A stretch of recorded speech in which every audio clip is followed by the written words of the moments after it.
ओम गंगणपते नमः। श्री शिवाय नमस्तुभ्यम। दोस्तों, आप सबका आपके अपने चैनल स्पिरिचुअल पाथवे पर बहुत बहुत स्वागत। जैसा कि आप सभी जानते हैं कि महाशिवरात्रि का पावन त्यौहार है और इस महाशिवरात्रि के पावन त्यौहार पर हम इस वीडियो में आपके लिए लेकर आए हैं शिवरात्रि व्रत की कथा। दोस्तों, महाशिवरात्रि व्रत में शिवरात्रि व्रत की कथा का पाठ करना बहुत ही शुभ एवं फलदायी बताया गया है। शिव पुराण में भी इस व्रत की महिमा बताई गई है। शिव पुराण के अनुसार जाने अनजाने में भी जो मनुष्य और जीव महाशिवरात्रि का व्रत कर लेता है वह शिव कृपा का भागी बन जाता है और उससे यमराज के दूत भी दूर रहते हैं।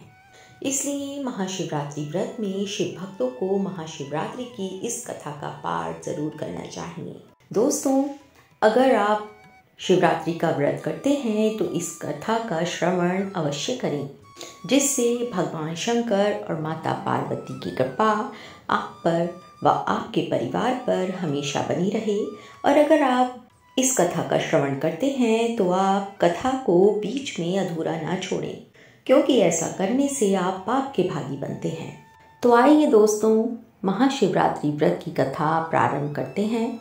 लेकिन उससे पहले अगर आप हमारे चैनल पर नए हैं और आपने अभी तक हमारे चैनल को सब्सक्राइब नहीं किया है तो अवश्य कर लें। वीडियो को लाइक करें, शेयर करें और कथा को शुरू करने से पहले कमेंट में ओम नमः शिवाय लिखकर अपनी हाजिरी अवश्य लगाएं। तो बोलिए गणेश भगवान की जय, शंकर भगवान की जय, पार्वती माता की जय। पूर्व काल की बात है। चित्रभानु नामक एक शिकारी था। वह शिकार करके अपने परिवार का पालन पोषण किया करता था। उस शिकारी पर साहूकार का काफी कर्ज था, लेकिन वह उसका कर्ज समय पर नहीं चुका पाया। फिर साहूकार ने शिकारी को शिव मठ में बंदी बना लिया। जिस दिन उसे बंदी बनाया गया उस दिन शिवरात्रि थी। चतुर्दशी के दिन उसने शिवरात्रि व्रत की कथा सुनी और शाम होते ही साहूकार ने उसे अपने पास बुलाया और ऋण चुकाने के बारे में कहा। उसके बाद वह फिर शिकार की खोज में निकला। बंदी गृह में रहने के कारण वह बहुत भूखा था।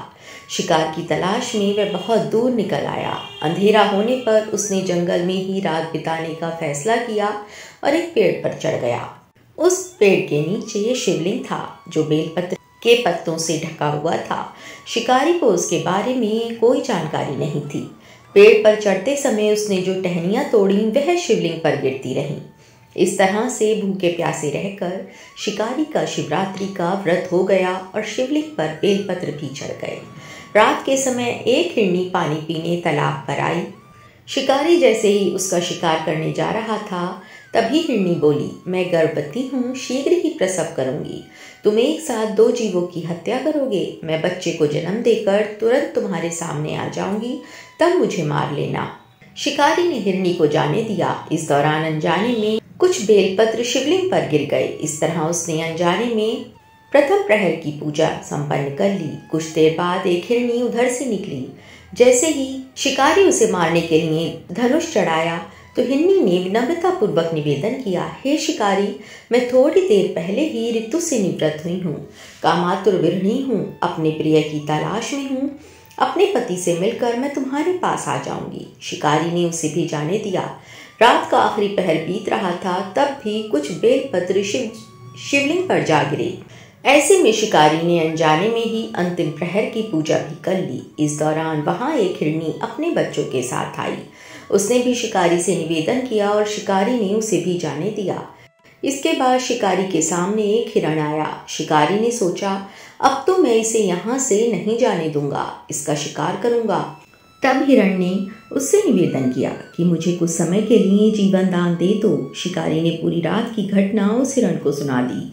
तब हिरण ने कहा कि जिस तरह से तीनों पत्नियां प्रतिज्ञाबद्ध होकर गई हैं, मेरी मृत्यु से अपने धर्म का पालन नहीं कर पाएंगी। जैसे तुमने उन्हें विश्वास पात्र मानकर छोड़ा है, मुझे भी जाने दो। मैं उन सबके साथ तुम्हारे सामने शीघ्र ही उपस्थित होता हूँ।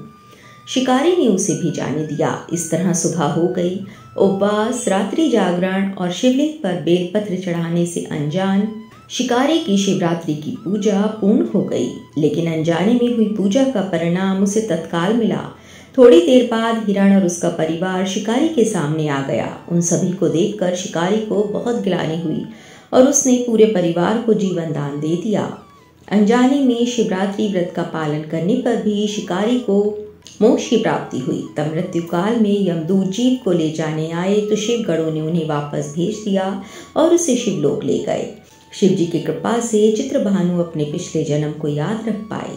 शिवरात्रि के महत्व को जानकर उसका अगले जन्म में भी उन्होंने पालन किया। तो बोलिए शंकर भगवान की जय, माता पार्वती की जय। दोस्तों, आपको हमारी वीडियो अच्छी लगी हो तो वीडियो को लाइक और चैनल को सब्सक्राइब अवश्य करें, जिससे आप पर भगवान शिव और माता पार्वती जी की कृपा हमेशा बनी रहे और उनका आशीर्वाद प्राप्त होता रहे। ओम नमः शिवाय।